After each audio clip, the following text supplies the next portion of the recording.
നമസ്കാരം. മഠത്തിലെ രുചിയുടെ ഒരു പുതിയ വീഡിയോയിലേക്ക് എല്ലാവർക്കും സ്വാഗതം. അപ്പം മാങ്ങ നിറച്ചതാണ്, നിറമാങ്ങ.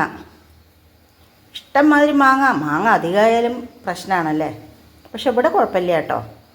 അപ്പോൾ കഴുകി വെച്ചിട്ടുണ്ട് നന്നായിട്ട്. ഇത് ഒരു 2 മിനിറ്റ് നല്ല തിളച്ച വെള്ളത്തിൽ ഇട്ട് വെച്ചാലും മതി, അല്ലെങ്കിൽ ഒന്ന് തിളപ്പിച്ചാലും മതി കേട്ടോ. അപ്പോൾ ആദ്യം നമുക്കത് ചെയ്യാം. ഇങ്ങനെ ഓരോന്നായിട്ട് ഇതിലേക്ക് എടുത്തിടാം.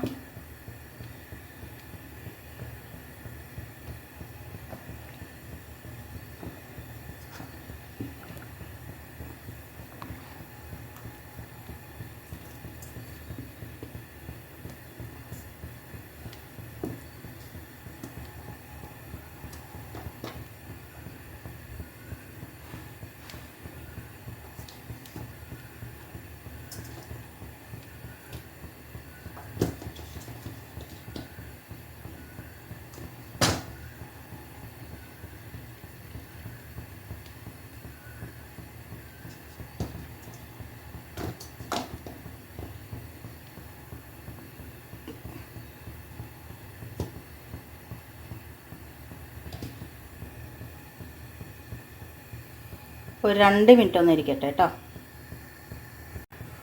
ഓഫ് ചെയ്ത് കൊടുക്കാം. കണ്ടോ, ചൊന വരുന്നുണ്ടോ? നല്ല ഫ്രഷ് മാങ്ങയാണ്. ഇനി ഇതിലൊന്നിരുന്നാൽ മതി കേട്ടോ, ഒരു 2 മിനിറ്റ്. ഇപ്പോൾ കണ്ടോ, ഇതേപോലത്തെ ഒരു പാത്രത്തിലേക്ക്, ഒരു ഓട്ടപാത്രത്തിലേക്ക് ആക്കി വെച്ചാൽ മതി. ഇപ്പം നല്ല ചൂടുണ്ട്, ചൂടൊന്ന് ആറട്ടെ, എന്നിട്ട് നമുക്ക് കട്ട് ചെയ്യാം. അപ്പോൾ കണ്ടോ, ചൂടൊക്കെ ആറിയിട്ടുണ്ട്. ഇതങ്ങനെ മുഴുവനായിട്ട് വെടുത്തണ്ട. 2 അപ്പപ്പൂള് ഇവിടെ ഉണ്ടെങ്കിൽ മാത്രം എടുത്താൽ മതി. ഇവിടുത്തെ പൂളി എടുക്കണമെന്ന് നിർബന്ധമൊന്നുമില്ല. ഇത് വലിയ മാങ്ങ കൊണ്ട് കിട്ടും. ചെറിയ മാങ്ങയാണെന്ന് വെച്ചാൽ 2 സൈഡ് മാത്രം കട്ട് ചെയ്താൽ മതി കേട്ടോ. ഇങ്ങനെ 4 സൈഡും കട്ട് ചെയ്യുക, അല്ലെങ്കിൽ 2 സൈഡും കട്ട് ചെയ്യുക ചെറിയ മാങ്ങയാണെങ്കിൽ. എന്നിട്ട് നന്നായിട്ട് ഒരു 2 ദിവസത്തെ വെയിൽ കൊള്ളിക്കണം കേട്ടോ. അപ്പോൾ നമുക്കിത് എല്ലാം ഇങ്ങനെ ഇതേപോലെ നമുക്ക് അരിഞ്ഞതിന് ശേഷം ഉണക്കിയെടുക്കണം. അപ്പോൾ എല്ലാം ഇങ്ങനെ ചെയ്യാം കേട്ടോ. അപ്പോൾ നമ്മുടെ മാങ്ങയൊക്കെ ഒരുവിധം നന്നായിട്ട് ഉണങ്ങിയിട്ടുണ്ട്. ഇത്ര മതി. ഇനി നമുക്ക് ഈ മാങ്ങയിലേക്ക് ഉപ്പ് പുരട്ടണം. എന്നിട്ട് വീണ്ടും ഒന്നും കൂടി ഉണക്കണം. അപ്പോൾ നല്ല വെയിലല്ലേ. അപ്പോൾ ഞാൻ ഉപ്പ് എടുത്ത് വെച്ചിട്ടുണ്ട്. ഇതാ, എന്നിട്ട് നമ്മളിതാ ഉപ്പ് നല്ലോണം പുരട്ടി കൊടുക്കുക. ഇനി നമുക്ക് അച്ചാറിടുന്ന സമയത്തും കുറച്ചും കൂടി നമുക്ക് പൊടികളിൽ ഉപ്പ് വേണ്ടതുണ്ട്. പക്ഷെ കഴിയുന്നിടത്തോളം നല്ലോണം ഇതിൽ ഉപ്പ് പുരട്ടി കൊടുക്കുക കേട്ടോ. ഉപ്പ് നന്നായിട്ടാണ് പിടിക്കട്ടെ. ഈ അണ്ടിയുടെ അതിയനെയും ഒക്കെ നന്നായിട്ട് ഉപ്പ് പുരട്ടി കൊടുക്കുക.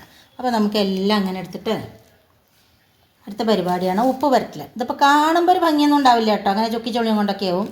പക്ഷേ ഇതുണ്ടല്ലോ, കുറച്ച് ദിവസം ഇനി ഇങ്ങനെ കൂട്ടൊക്കെ കൂട്ടിയിട്ട് വെച്ച് കഴിഞ്ഞാൽ ഒന്നും പറയാനില്ല.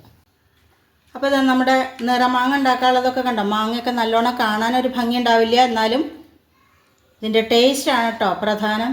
ഇത് നന്നായിട്ട് ഉണങ്ങിയിട്ടുണ്ട്. ഉപ്പ് പറ്റിയതിന് ശേഷം ഒരു 3 ദിവസം നന്നായിട്ട് ഉണങ്ങിയിട്ടുണ്ട് കേട്ടോ. ഇനി ഇതിലേക്ക് കൂട്ടാൻ എന്തൊക്കെയാണ് വേണ്ടത് നോക്കാം. ജീരകം ഒരു 3/4 ടേബിൾ സ്പൂൺ, ഒക്കെ ടേബിൾ സ്പൂണിൻ്റെ കണക്കാണ്.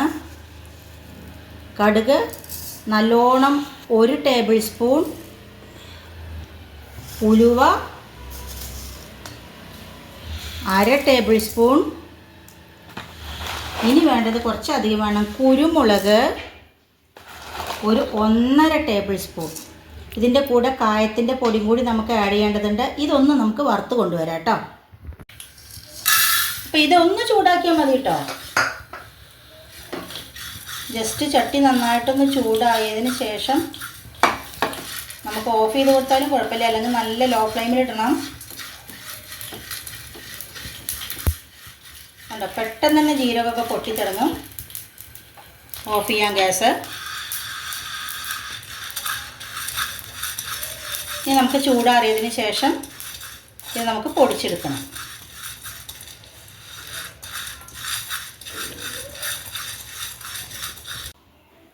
അപ്പോൾ ഇത് നമ്മൾ പൊടിച്ച് കൊണ്ടുവന്നത് ഇങ്ങനൊരു ബൗളിലേക്ക് ഇട്ട് കൊടുക്കുകയാണ് കേട്ടോ.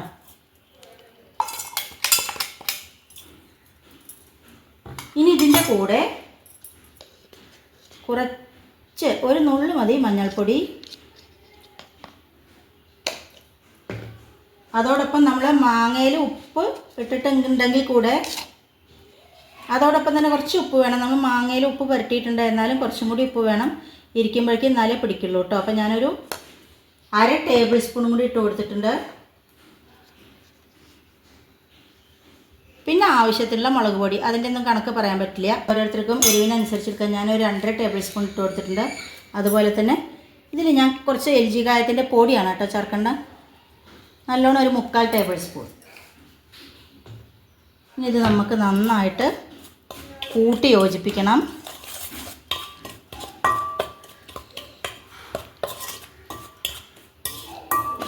ഇനി നമുക്ക് വേണ്ടത് നമ്മൾ സാധാരണ അച്ചാറുകളിലേക്കൊക്കെ ഒഴിക്കാറുള്ള, ഞാൻ വല്ലാതെ വിനാഗിരി ഒന്നും ചേർക്കാറില്ല, പക്ഷേ നമ്മൾ വീട്ടാവശ്യത്തിന് ഭക്ഷണത്തിൻ്റെ ആവശ്യത്തിന് ഉപയോഗിക്കുന്ന വിനീഗർ, നല്ല വിനീഗറിനെ നോക്കി വാങ്ങണം. അത് ഞാൻ അങ്ങനെ ഒരു ബൗളിൽ എടുത്തിട്ടുണ്ട്. ഇതിവിടെ ഇരിക്കട്ടെ. ഇനി ഇതാ ഒരു മാങ്ങ നമ്മളിങ്ങനെ എടുക്കുക, വിനാഗിരിയിൽ നന്നായിട്ട് ഡിപ്പ് ചെയ്യുക. അതിന് ശേഷം ഈ മുളക് പൊടിയിലേക്ക് നന്നായിട്ട് ഡിപ്പ് ചെയ്യുക. മാത്രം പോരാ, ഇതിൻ്റെ ഉള്ളിലേക്ക് നന്നായിട്ട് നമുക്ക് ഇതാ ഇതേപോലെ നമുക്ക് നിറച്ച് കൊടുക്കണം. അതാണ് നിറമാങ്ങ കേട്ടോ. ഇതിൻ്റെ പ്രത്യേകത എന്താ വെച്ചാൽ എണ്ണ വേണ്ട, വെള്ളം വേണ്ട. അപ്പോൾ സ്വന്തമായിട്ട് കുറേ ദിവസം ഇരിക്കുമ്പോഴേക്കും അതന്നെ അങ്ങനെ ഇരുന്നിട്ട് അലുത്തോളൂ കേട്ടോ. അപ്പോൾ നന്നായിട്ട് എല്ലാ ഭാഗത്തേക്കും അണ്ടിയും ഒക്കെ ആക്കി കൊടുക്കണം കേട്ടോ. ഇങ്ങനെ നമുക്ക് എല്ലാം ചെയ്യാം. വിനീഗറിൽ നമ്മൾ ഒന്ന് ഡിപ്പ് ചെയ്യണ കാരണം ഇതിന് പൂപ്പലൊന്നും വരില്ല കേട്ടോ. പക്ഷേ കുറച്ച് ദിവസം കഴിയുമ്പോഴത്തേക്ക് എന്താ ടേസ്റ്റ് ഉണ്ടാവുക അറിയോ. വേണമെങ്കിൽ നിങ്ങൾക്കൊരു കെട്ട് കൊടുക്കാം, അല്ലെങ്കിൽ ഇതാ കൈ കൊണ്ടൊന്നും ഇങ്ങനെ നന്നായിട്ട് അമർത്തിയാൽ മതി. എന്നിട്ട് ആദ്യം നമുക്കിതാ ഇങ്ങനെ ഒരു പാത്രത്തിലേക്ക് മാറ്റി വയ്ക്കാം. എല്ലാം അങ്ങനെ നമുക്ക് റെഡിയാക്കാം കേട്ടോ. ഒരെണ്ണം കൂടി നമുക്ക് നോക്കാം. ഇതേപോലെ വിനാഗിരിയിൽ നന്നായിട്ട് ഡിപ്പ് ചെയ്ത് കഴിഞ്ഞ് കഴിഞ്ഞാൽ നമുക്കൊരു ചെറിയ നനവുണ്ടാവുമല്ലോ. എന്നിട്ട് ഈ മുളക് പൊടിയിലാണ്ട് നന്നായിട്ട് ഡിപ്പ് ചെയ്ത് കൊടുത്താൽ മതി. ഇതിപ്പോൾ നമ്മളിങ്ങനെ നിറച്ച് കൊടുക്കുന്ന സമയത്ത് ഇത് വിട്ടു പോകുന്നു വെച്ചാലൊന്നും ഒരു കുഴപ്പമില്ല കേട്ടോ. പണ്ട് ഞങ്ങളൊക്കെ ചെറിയ കുട്ടിയാവുന്ന സമയത്ത് ഈ അടമാങ്ങ മാതിരി ഇങ്ങനെ ഉപ്പിട്ടിട്ട് നന്നായിട്ട് വെയിലത്ത് വെച്ച് ഉണക്കിയ മാങ്ങ ഉണ്ടാവും. കുറേ കാലം കഴിഞ്ഞാൽ അത് സ്കൂളിട്ട് വന്നാലൊക്കെ അതിൽ നിന്നൊരു കഷ്ണം എടുത്ത് കഴിക്കും. അങ്ങനത്തെ ഒരു കാലമൊക്കെ ഉണ്ടായിരുന്നു കുട്ടികളെ. അപ്പോൾ ഇതേപോലെ നമുക്ക് എല്ലാം ചെയ്തെടുക്കാം. ഇപ്പം ഞാനിങ്ങനെ ഒരു ഗ്ലാസിൻ്റെ ജാറാണ് എടുത്തിരിക്കുന്നത്. അപ്പോൾ നമ്മൾ ആ വിനീഗറിൻ്റെ വെള്ളമല്ലേ ബാക്കിയുള്ളത്, വെറുതെ ജസ്റ്റ് ഒന്ന് ഇങ്ങനെ ഒരു തുണി കൊണ്ടോ അല്ലെങ്കിൽ ജസ്റ്റ് കൈ കൊണ്ടോ ഒന്ന് വെറുതെ ഇങ്ങനെ പുരട്ടി കൊടുക്കുക കേട്ടോ. എന്നിട്ട് ഓരോരോ മാങ്ങയിട്ട് നമുക്ക് ഇതിൻ്റെ ഉള്ളിലേക്കാണ്ട് വയ്ക്കാം. അപ്പോൾ എളുപ്പമല്ലേ, എണ്ണയും വേണ്ട, വെള്ളവും വേണ്ട, നല്ല വെയിൽ മാത്രം മതി. അതിപ്പോൾ സൂര്യൻ വിചാരിച്ചാൽ മതി.